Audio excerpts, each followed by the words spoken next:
여러분 안녕하십니까? 오늘의 미국 위켄드 에디션 강혜신입니다.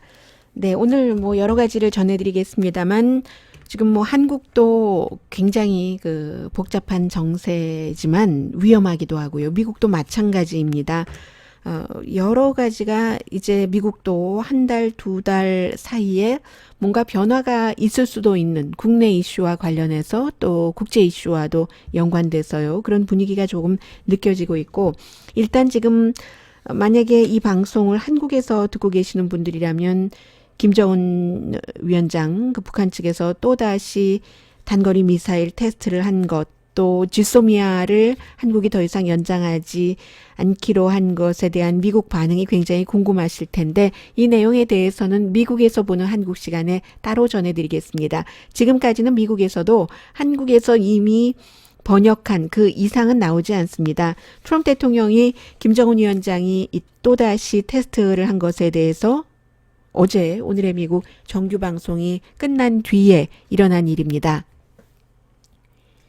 김정은은 테스트하는 걸 좋아한다. 그러나 나와 한 약속을 깬다고 믿지는 않는다. He likes testing missile. 이렇게 표현을 했습니다. 김정은은 지금까지도 그래 왔는데 하면서 역시 트레이드마크가 된 무슨 일이 일어나는지 두고 보자 라고 얘기를 했고 지소미아에 대해서도 똑같은 말을 했을 뿐입니다. 지금 트럼프 대통령이 프랑스에 가 있죠. 점심을 계획하지 않았다가 마크롱 대통령과 함께 먹었는데 G7 정상회담에 참석 그것도 가기 전에 내가 거기를 왜 가야지 되느냐고 참모들에게 물어봤다고 들었는데 어쨌든 그렇기 때문에 이 뉴스가 여기서 끝나버립니다. 또 지소미아에 대해서도 비행기 타기 전에 기자들이 물어봤었을 때 한국에도 다 나간 그 이상의 내용이 없거든요. 나는 지금 문재인 대통령이나 아베 신조 일본 총리와 아주 사이가 좋고 무슨 일이 일어나는지 지켜보자. 이 정도이기 때문에 제가 또 이 클립을 끝내고 나서 미국에서 보는 한국을 준비하면서 그 이외에 더 비하인드 스토리가 있는지를 찾아서 그 부분은 전해드리겠고요. 그리고 G7 정상회담에서도 여러 가지가 중요합니다만은 일단 프랑스 대통령과 약속 없이 원래의 예정이 없이 그 호텔에서 점심을 먹었는데 두 사람이 점심을 먹었고 사진 나오는 거 보니까 테이블도 작은 그런 테이블인데 그 트럼프 대통령은 점심 먹고 나서도 아주 우리 좋은 대화했고 좋았다라고 얘기를 하는데 사실은 그 불과 얼마 전에 트럼프 대통령이 프랑스산 와인에 대해서 세금을 물게 하겠다 하는 얘기를 하고 나서 우리는 아주 사이가 좋다. 오래전부터 친구다. 이런 얘기를 했습니다. 미국은 프랑스산 와인에 대해서 지금까지 한 번도 세금을 붙여본 적이 없습니다. 관세인 거죠. 이것도. 이제 그런 일들이 있었고 프랑스 대통령이야 기후변화에 대해서 얘기하고 싶어 했지만 또 트럼프 대통령이야 무역에 대해서 G7 정상회담에서도 얘기를 하고 싶어 할 테고 그래서 러시아 문제요. 대통령이 G7에 가기 전부터 계속 이 러시아를 다시 여기에 데리고 와야지 된다. 오바마가 그 푸틴보다 머리가 나쁘기 때문에 그게 싫어서 이 G7, G8에서 러시아를 쫓아냈다라고 얘기를 했는데 정말 터무니없는 주장이죠. 우크라이나를 침공을 했기 때문에 러시아가 그 당시에 미국도 그런 결정을 내렸고 유럽의 다른 그 국가들이 누가 혼자 G8인데 러시아 빼놓고 혼자 결정을 할 수 있는 부분이 아니잖아요. 트럼프 대통령이 아닌 다음에야. 그래서 유럽과 충분히 협조를 해서 우크라이나를 침공하고 크림반도를 다시 가져갔기 때문에 이제 러시아를 G8에서 그때부터 배제시켰습니다. 그런데 트럼프 대통령이 이것을 다시 러시아를 들여와야지 된다고 하니까 그 문제도 의논이 될 테고요. 또 중요한 것 가운데 하나가 영국에서 보리스 존슨이라는 브렉시트를 찬성을 했었던 사람이 총리가 됐기 때문에 아마 G7 정상회담 지난번에 있었을 때 참 머쓱한 장면들이었는데 트럼프 대통령이 그곳에 속하려고 하지도 않고 비난을 했고 그리고 다른 나라 유럽의 신사인 척하건 한 그런 모든 지도자들이 트럼프 대통령에게 어찌 저럴 수가 있지 하는 그런 태도요. 캐나다에서 열렸을 때요. 캐나다 총리도 그렇고 그런 모습이었는데 이번에는 한 사람 트럼프 대통령 편이 있기는 있습니다. 보리스 존슨이 영국의 총리가 트럼프 대통령과 여러 가지로 굉장히 가깝기 때문에 어떻게 될 것인가. 또 미국 대통령이 G7 다른 정상들과 겟얼롱 할 것인가. 이런 것도 상당히 눈여겨봐야지 될 부분이고요. 미국에서는 스티브 무누신 재무장관 함께 갔고 존 볼튼 갔습니다. 대통령 사위 자레드 쿠슈너 최근에 잘 안 보였습니다. 왜냐하면 트럼프 대통령이 미국계 유대인들이 민주당에게 투표를 하면 정말 뭘 모르거나 아무것도 모르거나 너무 무지하거나 아니면 불충하는 거다. 뭐 그 불충이라는 게 이스라엘에 대해서 얘기를 하는 건지 미국에 대해서 얘기하는 건지 정확지는 않습니다만 뭐 둘 다 속한다고 봐야지 되겠죠. 이스라엘 사람들 그 이중 국적자가 많기 때문에 그런 말을 한 뒤에 자레드 쿠슈너가 유대인이기 때문에 그 와이프도 뭐 종교도 개종을 했고요. 아이들도 유대인이잖아요. 그렇게 될 경우는 또 유대교 사원에도 나가고 하니까 자레드 쿠시너, 이방카 트럼프가 그 뒤에 모습을 전혀 드러내지 않다가 가족은 가족인 겁니다. 다른 사람 같으면은 아마 이번에 그 G7 방문에 동행하기가 쉽지 않았을 텐데 같이 사위도 간 것이 눈에 띄었고요. 그리고 또 하나 또 오늘의 미국 끝나고 나서 달라진 게 있습니다. 덴마크의 총리와는 그린랜드 문제 때문에 저 여자 네스티해. 여자에게 할 수 있는 최고의 욕. 정말로 왕재수거든? 뭐 이런 그런 표현. 남자 지도자에게는 트럼프 대통령이 아직까지 네스티라는 표현은 안 씁니다. 이 네스티하다고.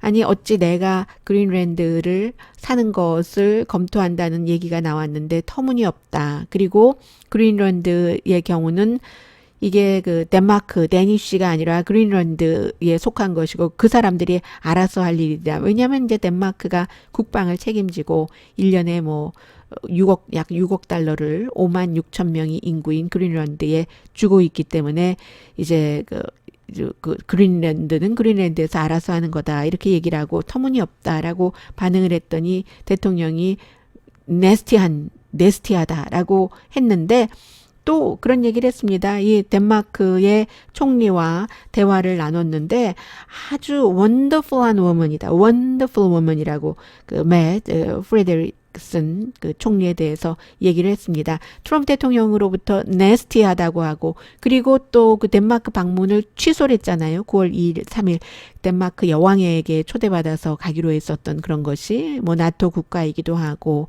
뭐 미군의 여러 전쟁을 지원하기도 하고 하니까 그런저런 문제가 의제였는데 그린랜드 그 문제 때문에 안 간다고 얘기를 했고 네스티하다 했는데 그 얘기를 듣고 나서도 덴마크의 총리는 참 이 국빈 방문 뭐 이런 식으로 오기로 했다가 안 오게 된 것이 좀 놀랍기도 하고 좀 서운하기도 하지만 그러나 뭐 문제가 잘 풀리면 좋겠다 하고 점잖게 얘기를 했었고요. 그리고는 또 가기 직전에 중국에 대해서 중국이 얘기를 했죠. 750억 달러 정도의 미국산 그 중국에 수입되는 물건에 대해서 관세를 붙이겠다.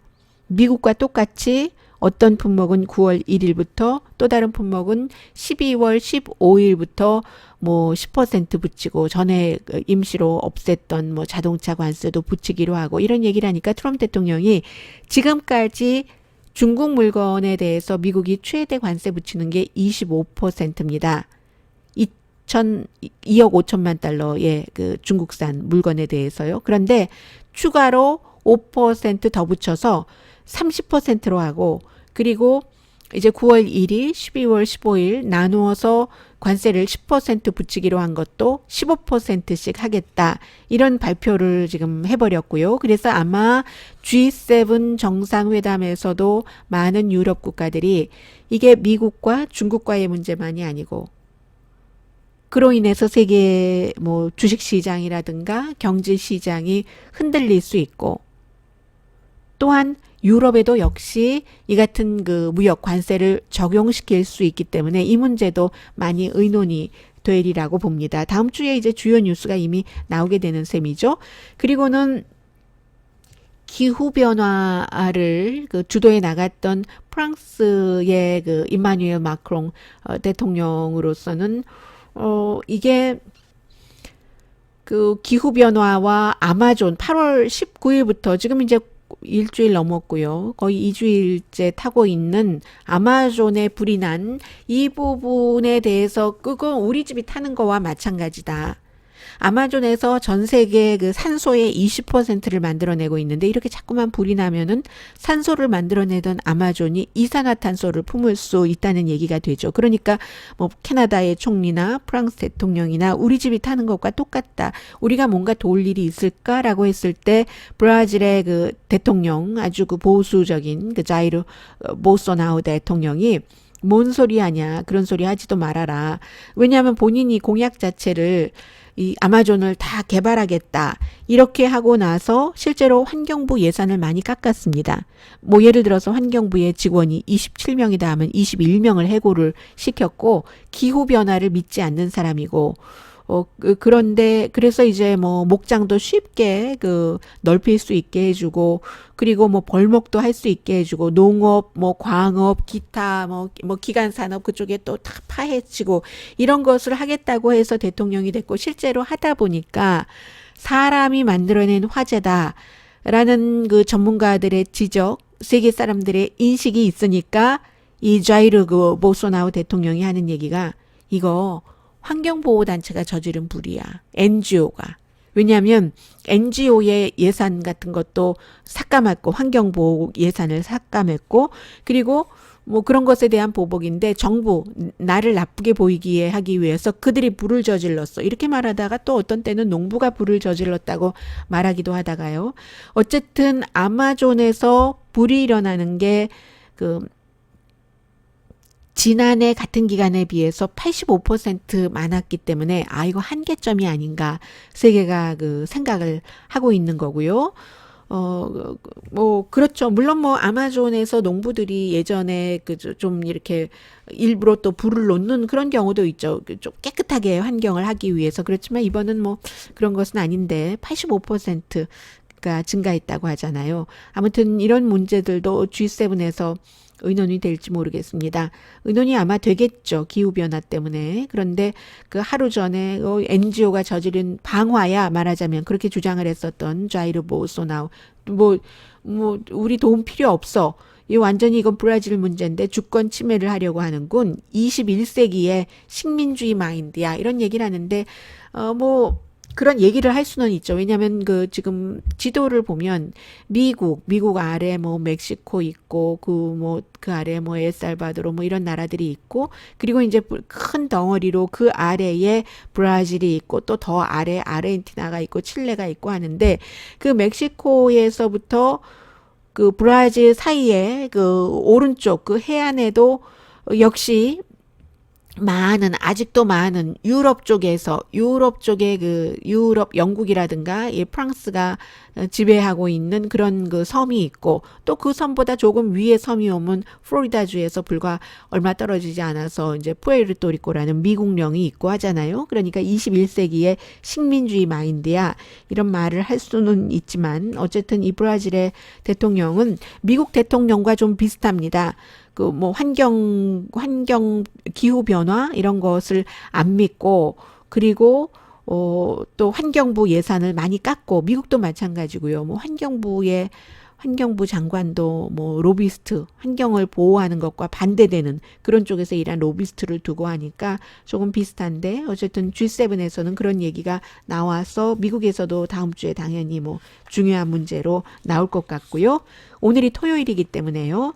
그리고 이번 주에 제일 중요했었던 문제가 역시 경제인데 매년 8월 달이면은 그 중앙은행장들이 와이오밍의 그 잭슨홀에 가서 뭐 표면적으로는 뭐 새로운 통화 정책을 연구한다 하지만 이 여름에 그쪽에서 시원한 데서 바람도 맞고 하면서 여러 가지를 서로 그 의논도 하고 하는 거죠. 정책, 통화 정책 같은 것도 위반도 하고 하는 건데, 2010년도 하면은 미국이 경기 불황이 있고 바로 그 직후잖아요. 벤 베냉키가 연방준비제도 의장이었는데, 그 당시에 경기가 완전히 2중, 3중으로 불능 상태에 이르기 직전이었습니다. 새로운 양적 완화다. 돈을 풀고 하는 것.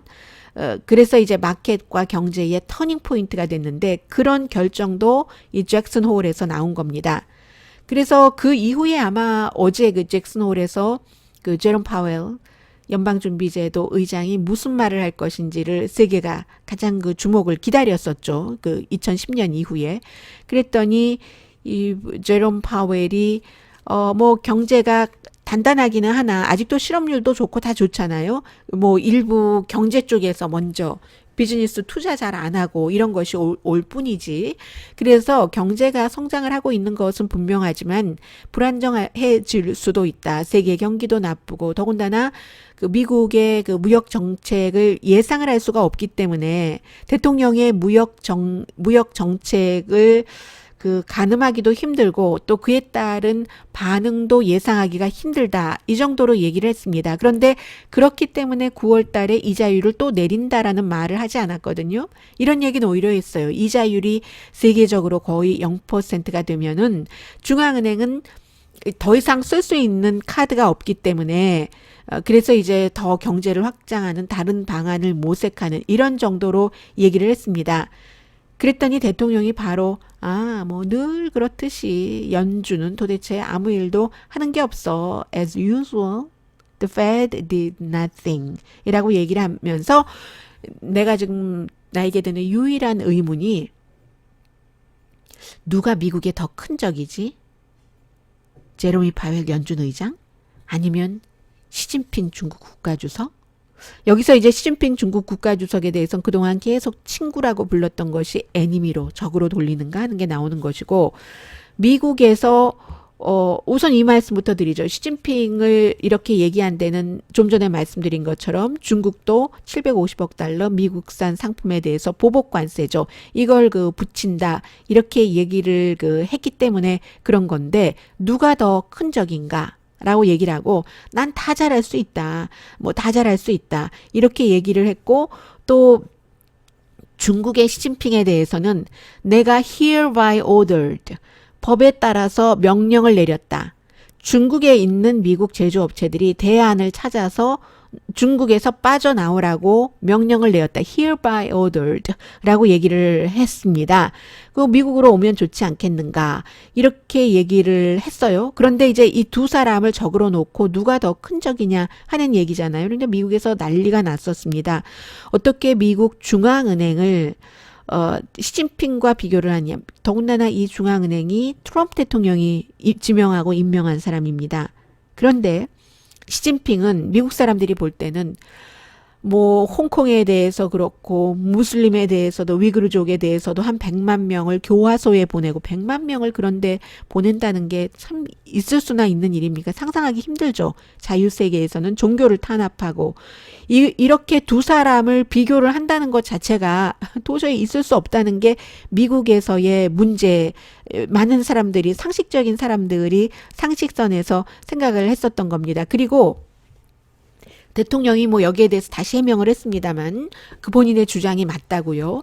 hereby ordered 내가 법에 따라서 명령을 내렸다. 그 중국에 있는 회사들 중국에서 빠져나오라고.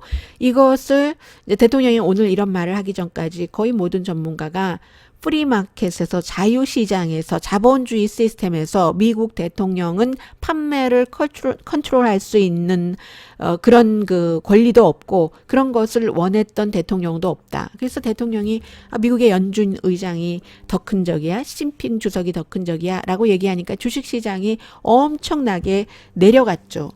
참 이게 결국은 미국 대통령이 중국의 그 보복 관세에 대해서 또 이런 말을 한 것이 현명한 대처냐라는 말을 뭐 자연스럽게 많은 사람들이 하게 됐고 그리고 트럼프 대통령이 그럼 경제를 어떻게 잡지? 그 중국과의 무역 전쟁이 해결되지 않으면 이런 여러 가지 이슈에서 대통령이 오늘 또 트윗을 하더군요. 공화당이 다음번에 다수당이 되면은 그러면 그 다음엔 내가 중간층을 위해서 대대적인 세금 감면을 하겠다. 그럼 처음부터 중간층을 위해서 세금 감면을 하지. 이런 말이 나오죠. 왜 지난번 세금 감면이 부자를 위한 세금 감면이었느냐.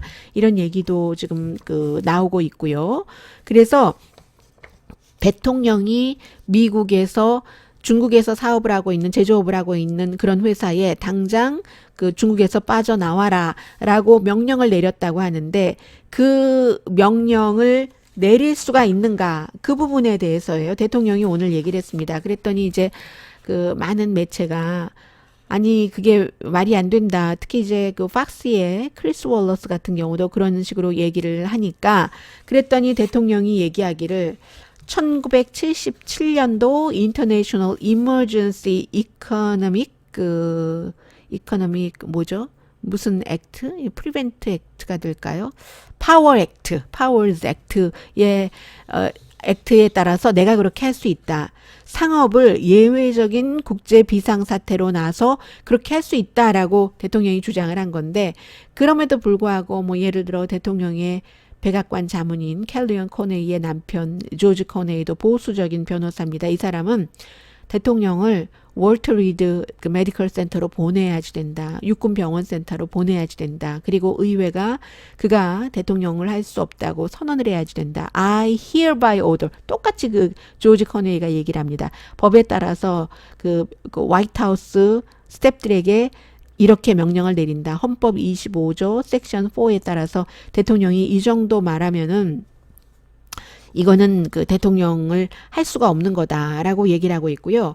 대통령은 그게 가능하다고 하지만 그 많은 전문가들은 꼭 그렇게 생각하지는 않는 것 같습니다. 해석 자체를요. 그 1977년도에 그 법을 클라우드 바필드라는 국제무역 정책 전문가, 뭐 이름은 익숙하지가 않습니다. 저는 아메리칸 엔터프라이즈 인스티튜트 띵크탱크에서 일하고 있는 사람은 대통령이 직접 그런 명령을 할 권한이 없다고 해석을 하고 있고 그래서 아마 백악관이 또 거기에 대해서도 데미지 컨트롤을 해야 된다. 특히 그로 인해서 주식시장이 나빠졌기 때문에 라는 얘기를 하고요.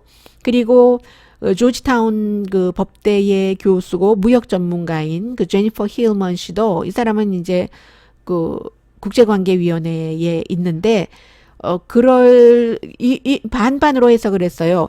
예를 들면 미국 대통령이 회사에 직접 중국으로부터 나와라 하고 명령을 할 수가 없다. 그 법에 따라서도. 그러나 미래에 중국으로 기금이 들어가는 것, 돈이 들어가는 것을 막을 수도 있다. 그런데 이게 조건절입니다. Only if 국가 비상사태라는 것이 선포된 뒤에 그런 국가 비상사태가 선포되고 어떠한 이유로 하면은 결국은 의회가 결정을 해줘야지 된다는 거죠. 그러니까 이 교수도 굉장히 조심스럽게 말했지만 대통령의 Hereby I ordered 내가 바로 중국에서 빠져나오라고 명령을 했다라는 게 법의 권한을 갖는다라는 것은 권한을 갖지 않는 것으로 대부분의 사람들이 해석을 하는 것 같고요. 과거의 대통령도 이 1977년도에 International Emergency Economic Powers Act를 쓰기는 했답니다. 그런데 그런 때는 그 나라로 들어가는 그 나라 정부의 자산 동결에 썼다는 거죠. 뭐 예를 들면 대상 국가가 이란도 될 수 있고 러시아도 될 수 있는 것 아니겠어요? 그래서 만약에 그렇게 한다 하더라도 또 법적인 도전이 있고 그렇게 될 경우는 경제를 뭐 살려보겠다고 중국에서 당장 제조업 다 빠져나와서 미국에 와서 해라는 대통령의 명령이 오히려 경제에 예상하지 않았던 그런 의도하지 않았던 나쁜 영향을 줄 수도 있다. 뭐 이런 얘기 나오고 있고요. 그리고 또 하나가 지금 대통령의 지지율이 많이 내려갔는데 조그비는 또 50%로 나오기도 했던데요. 트럼프 대통령의 트위터를 보니까 지지율이 낮아지는 게 계속 미국 대통령이 이런 말 저런 말을 왔다 갔다 한 것은 하루 이틀이 아니지만 이번 주에는 굉장히 심해서요.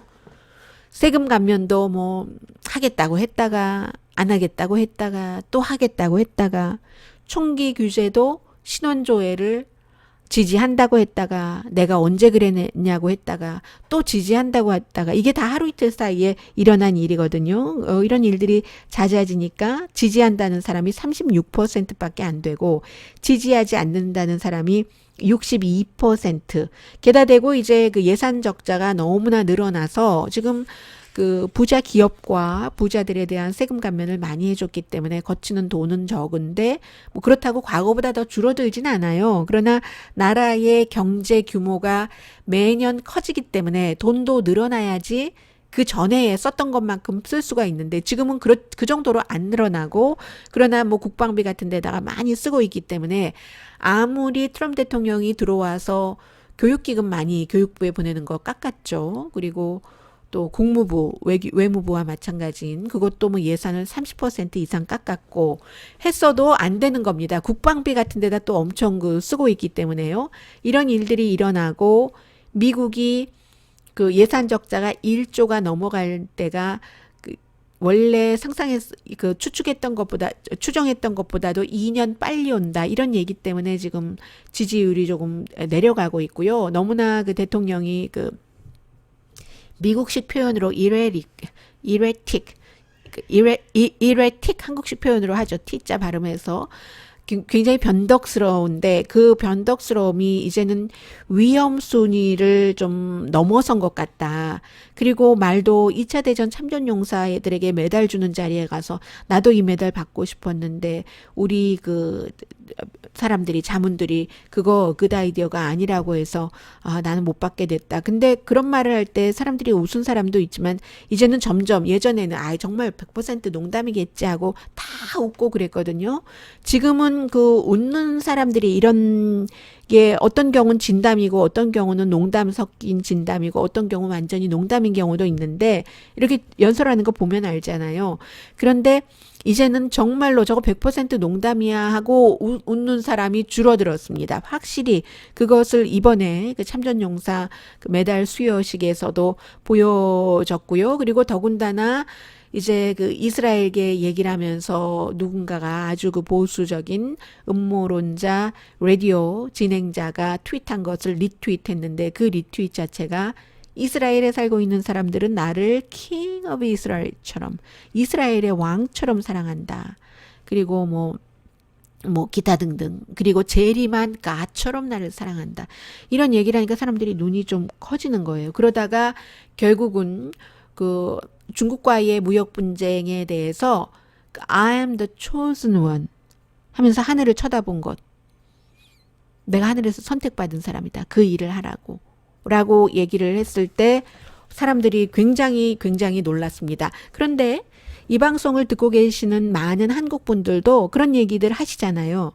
트럼프 대통령은 가시 선택을 했어. 신이 선택을 하지 않으면 이렇게 훌륭한 대통령이 이 상태에 나와서 미국을 이렇게 훌륭하게 이끌 수가 있어? 하고 많은 복음주의를 포함한 미국인과 또 트럼프 대통령을 지지하는 한인들이 얘기를 하시는데요. 그분들의 그런 생각이나 표현 자체가 부끄럽다는 것을 트럼프 대통령이 직접 밝혀줬습니다. 트럼프 대통령이요.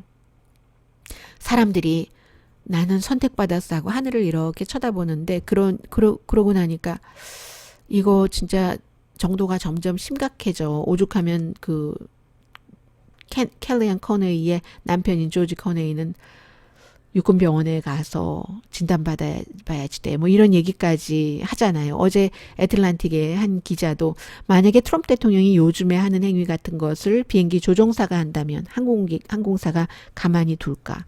기타 등등 여러 가지 예를 들었잖아요. 그러면서도 직업을 유지할 수 있는 건 딱 두 가지다. 가족 비즈니스거나 트럼프 대통령이 지금까지 해왔던 아니면 그 다수당인 상원이 그 지지해주는 한 미국 대통령밖에 없다. 대통령이 최고 권력이니까 이런 얘기를 했는데 대통령도 본인도 그렇게 얘기를 해놓고 그것이 여러분들께서 혹시 이 방송 듣고 계신 분들께서 그동안 계속 다른 사람들에게 트럼프 대통령은 정말 신이 선택한 사람이야. 정말 훌륭하고 그럴 수가 있어라고 얘기를 하셨다면 트럼프 대통령은 그것을 부끄러워하는 겁니다. 그 정도는 아는 겁니다. 이게 언론들이 페이크 뉴스라고 반박을 했어요. 내가 그렇게 말했을 때는 진담이 아니고 농담인데 나도 웃으면서 그랬고 거기 사람들도 다른 기자들도 다 웃었다. 그 페이크 뉴스들을 포함해서 아느냐 하면서 내가 그걸 농담 삼아 한 말이고 풍자적으로 한 말이지.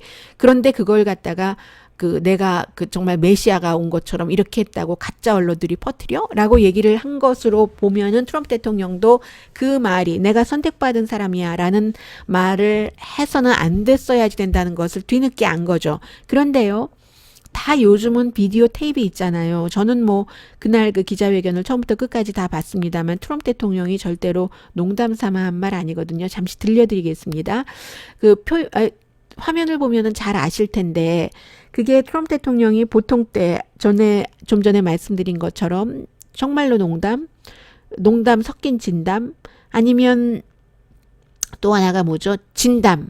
이렇게 말하는 경우가 있는데 이번에는 그 전에 한 2분 정도는 나는 굉장히 그 공격적으로 말을 했어요. 얼굴에 웃음기 하나도 없고 웃음기가 아니라 분노가 가득 찬 얼굴이었거든요. 그때의 표정이.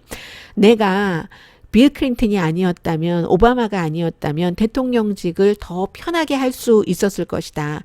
그들이 중국과의 이 무역 전쟁을 하지 않았기 때문에 우리가 이기고 있다. 중국이 이로써 얼마나 힘든 줄 아느냐 하면서 중국이 얼마나 힘들다고 쭉 예를 들고 내가 이 일을 하지 않으면 훨씬 편하게 살 수 있다니까 대통령으로 이렇게 막 말을 한 뒤에 나는 선택받은 사람이야 하고 하늘을 잠깐 쳐다보고 다시 그 시선을 아래로 떨어뜨립니다. 이 일을 하라고. 그리고 나는 잘하고 있어. 이렇게 얘기를 했기 때문에 트럼프 대통령은 내가 농담이었고 웃었고 그 보던 사람도 다 웃었는데 스마일 했다고 얘기를 하는데 절대로 그 분위기는 그렇지 않았거든요. 우선 20초밖에 안 되니까 좀 들어보시겠습니다. I am the chosen one. Somebody had to do it.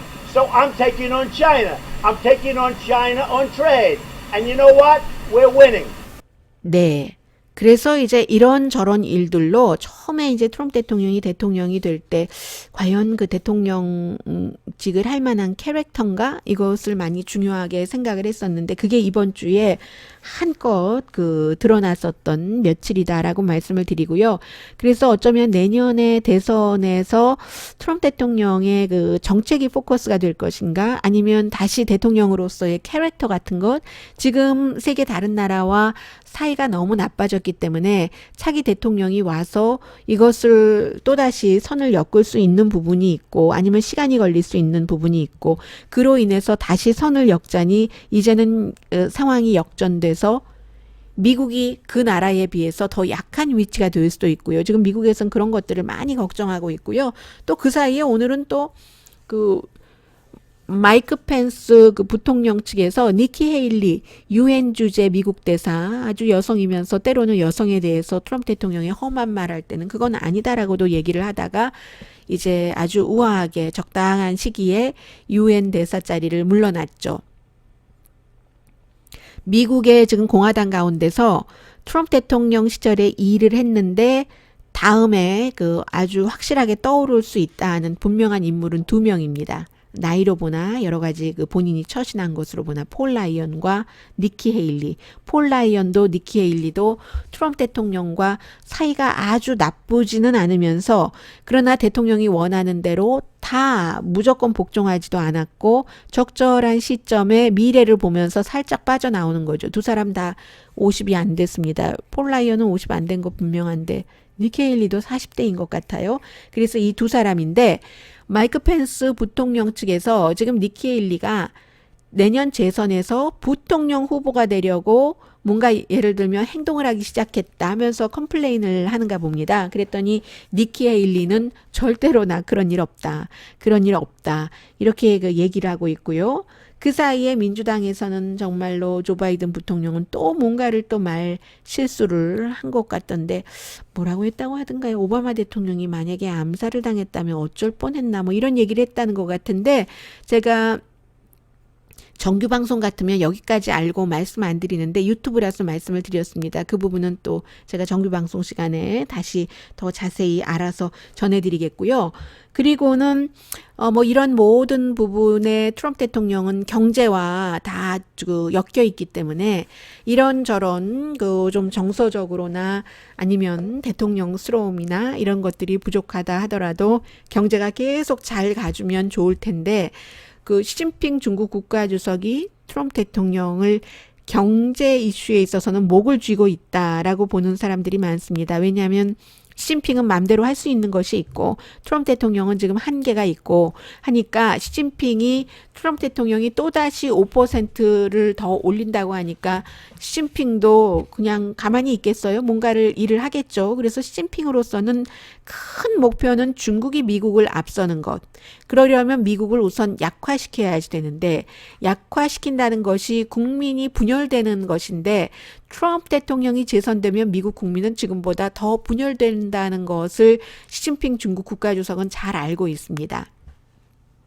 그래서 무역전쟁에서 트럼프 대통령에게 조금 양보를 하면서 경제에 웬만큼 이렇게 그 안정성 있게 놔서 트럼프 대통령이 재선할 수 있게 해주느냐 아니면 너무너무 한계가 왔기 때문에 트럼프 대통령을 보란 듯이 트럼프 대통령에게 악재가 될 수 있는 경제적으로 협조를 해주지 않을 것인가 무역 협상에서 이런 부분에서 지금 중국을 보고 있는 사람이 상당히 많고요.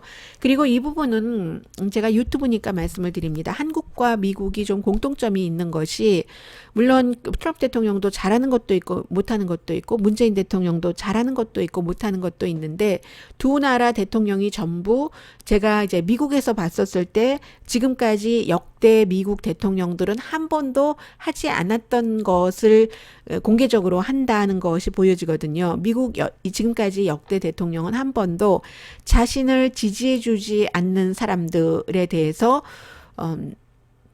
완전히 문을 닫아 건다던가 아니면 그 상대와 그 대화도 안 해본다던가 이런 일을 한 적이 없거든요. 그런데 지금 트럼프 대통령이 뭐 제가 보기에는 거의 유일하게 지난 30년 동안은 본인 편만 끌고 가는 그런 게 있고 그 한국에서도 마찬가지로 문재인 대통령도 지금 문재인 대통령을 지지하시는 분들도 완전히 뭐 예를 들어 태극기 부대 사람들은 사람으로 취급하기를 싫어하는 그런 정도이신 분들까지 계시잖아요. 근데 이제 그 부분에 대해서는 문재인 대통령이 큰 마음으로 품어야 되는 게 아닌가.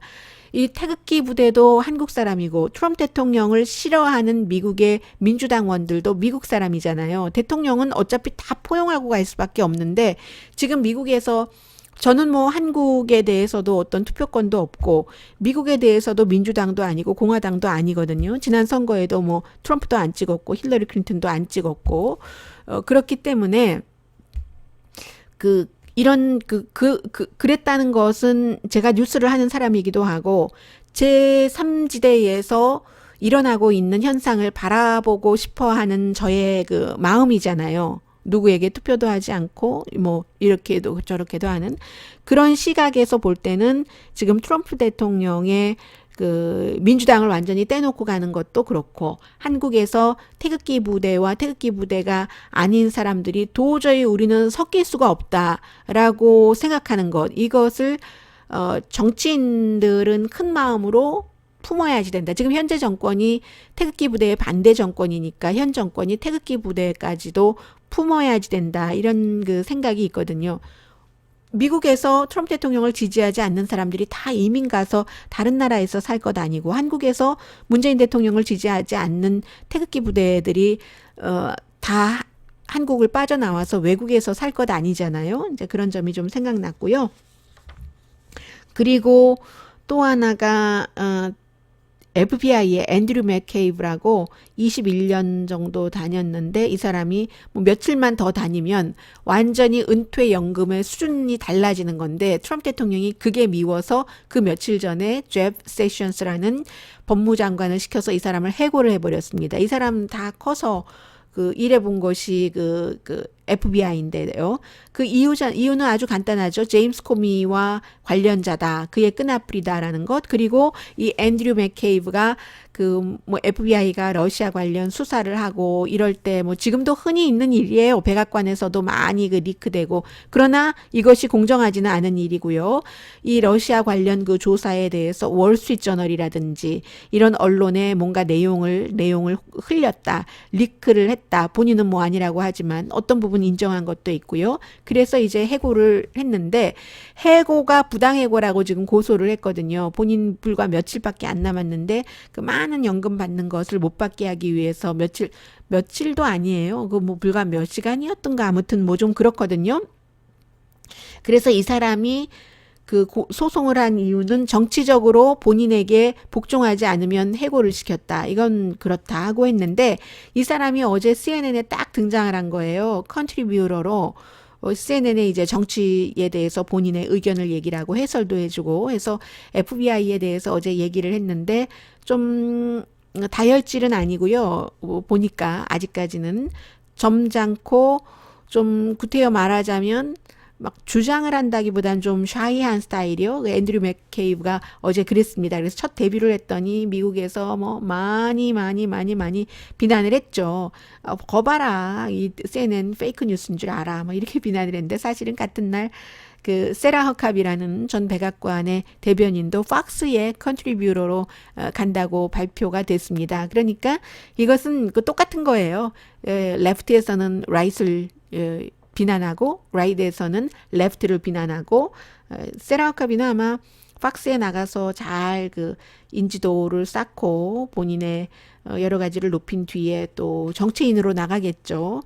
그런 일들이 있었습니다. 그리고 또 하나 아주 중요한 것이 이 문제 너무너무 중요합니다. 미국에서 방송이 끝나고 있었는데 루스 베이더 기인스버그라고 이 내용은 미국의 정치적으로도 중요하고 인간적으로도 중요한 이슈라고 생각이 되는데 이분이 86살입니다. 그런데 최근에 3주일 동안 췌장암 치료를 받은 게 알려진 거예요. 발표를 했습니다. 뉴욕에서 치료받고 췌장암이 암 중에서도 가장 힘든 암이잖아요. 그런데 추가 치료는 필요 없다고 하고요. 췌장암 치료받고 병원에서 이렇게 마샬 부축을 받아서 스스로 걸어 나오는데 보니까 하얀색 바지를 입으셨는데 하얀색 바지에 구두를 신었는데 굽이 조금 있는 그런 구두였습니다. 단화이긴 하지만 뭐 뭉툭하긴 하지만 굽이 있는 그런 걸 신으셨고 의사는 추가 치료가 필요 없다고 했는데 이분이 지금까지 암을 많이 알아오셨어요. 99년도에 결장암 2009년도에 췌장암, 또 12월 달에는 폐암 치료를 받았죠. 그리고 이번에 췌장암, 또 다른 데 전이 전혀 없다고 하고 20년 동안 이렇게 암 치료를 받으면서 연방 대법관으로 일하고 있는 진보입니다. 지금 보수대 진보가 5대 4이기 때문에 항상 트럼프 대통령 진영에서는 루스 베이더 긴스버그가 언제 은퇴를 하지? 언제 숨지지? 하고 리스트를 쫙 마련을 해놓은 거예요. 닐 고서치, 브렉 캐버나우 같은 아주 보수적인 사람들을.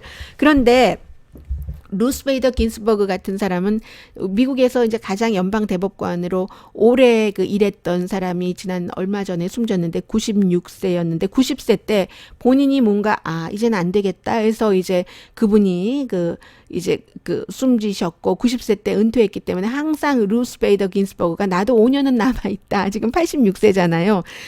이렇게 얘기를 하시고 지난번에 NPR과 인터뷰할 때 보니까 내가 전에 암을 할 때 6개월 안에 숨진다고 했던 그 상원의원의 이름은 잊었지만 그 사람은 숨졌고 나는 살아있다 이렇게 얘기를 하셨는데 이분이 허스번이 돌아가시고 난 뒤에 언젠지 제가 정확하게 기억하지는 못해요.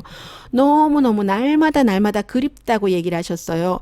왜냐하면 언젠가는 이제 암 치료를 받고 뭐 수혈도 받고 뭐 이런 과정이 수혈이 아니라 아무튼 뭔가를 몸속으로 집어넣고 할 때 남편이 항상 옆에 있어서 신문도 스크립을 해서 와이프가 읽을 만한 걸 갖다 주고 그리고 숏스토리는 남편이 직접 읽어주고 그리고 본인이 백페인 나이가 많이 드셨으니까요. 허리가 아픈데도 병원에서 항상 그 쪽잠을 자주고 하는데 지난 12월 달에는 혼자 이제 그런 것 아이들이 오고 가고 하지만 아이들이 남편 같지 않다고 얘기를 하셨어요. 그래서 남편이 날마다 그립다 이런 얘기를 한 게 기억이 되고요.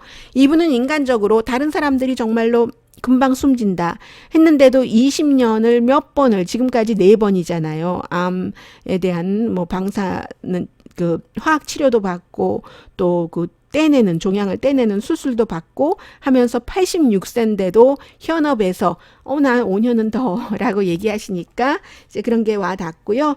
그리고 이번 주에 역시 췌장암으로 숨진 뭐 저의 뭐 제가 많이 생각을 했었던 그 로스앤젤레스 타임즈의 카니강이라는 기자 31일에 혹시 샌프란시스코에서 이 방송을 듣고 계시는 분이라면 잠깐만요. 제가 혹시 여러분 30일이 미국 날짜로 금요일이거든요. 메모리얼 서비스가 있습니다. 골든 게이트 프레스비테리안 처치 골든 게이트 장로교회라고 샌프란시스코에서 이 방송 듣고 계시는 분들은 알고 계시죠? 한인교회고 조은석 목사가 이제 담임 목사세요.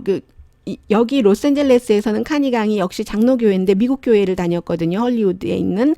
그런데 골든 게이트 프레스비테리안 처치 300 크로커 애비뉴 델리 시티에 있군요. 그리고 장례식은 그 다음날 토요일 31일 아침 10시에 사이프레스 런 채플 서비스에서 아침 11시에 있습니다. 1370 엘 카미노 리얼에 있습니다. 콜마, 시티 오브 콜마군요.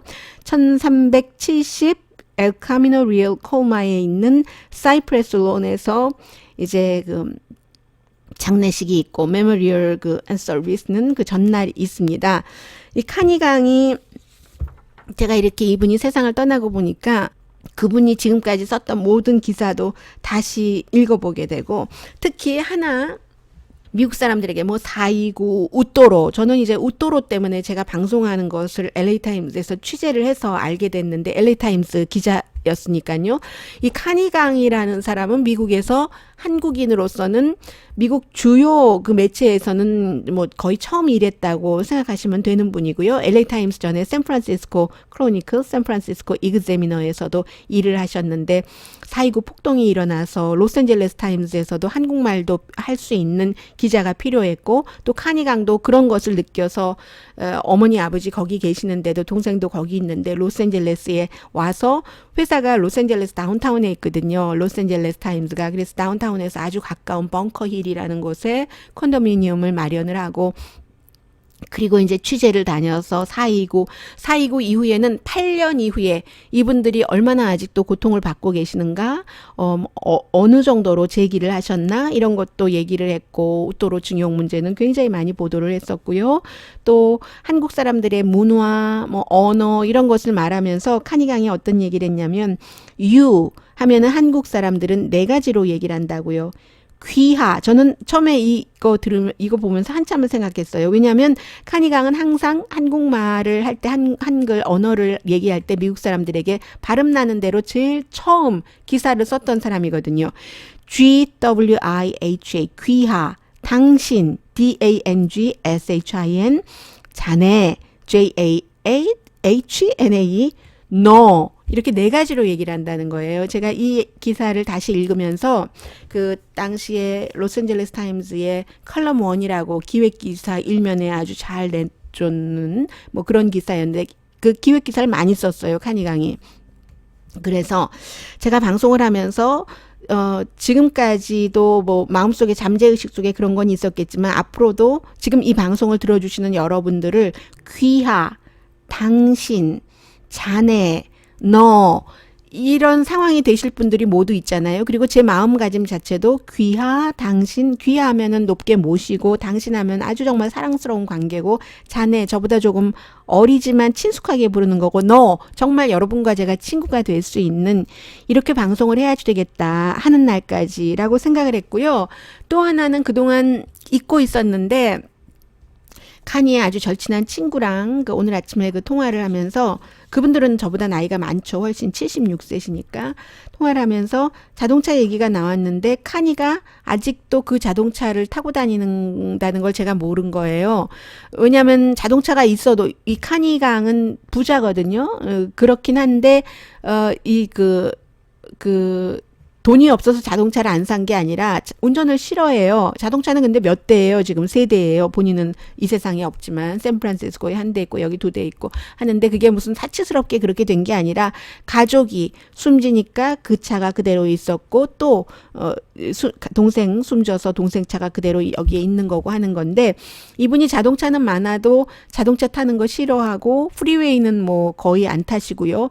해서 또 다른 그 일반 차를 타고 다니실 때가 많아서 제가 그 카니가 그 보라색 자동차를 여전히 갖고 있는지 몰랐습니다. 한 94년이나 95년이었을 거예요.